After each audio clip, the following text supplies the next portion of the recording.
Saudara, polisi menangkap dua pelaku perkelahian carok bersenjata di Tanjung Bumi, Bangkalan, Jawa Timur.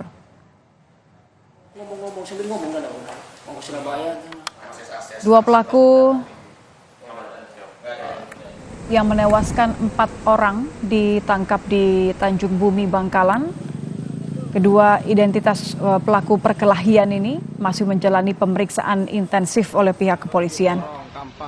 Sementara 4 korban yang tewas dalam perkelahian Jumat malam, semuanya adalah warga Tanjung Bumi, Bangkalan, Jawa Timur.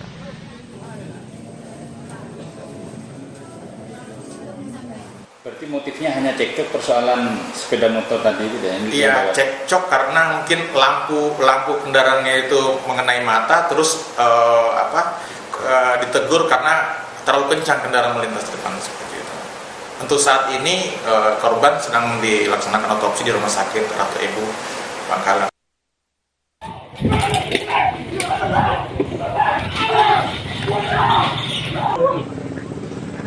Perkelahian carok ini terjadi pada Jumat malam di Tanjung Bumi, Bangkalan, Jawa Timur.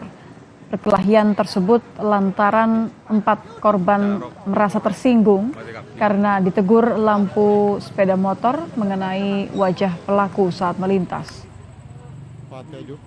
Sama-sama terbakar emosi, korban pun menantang hingga terjadi perkelahian dengan senjata tajam di lokasi.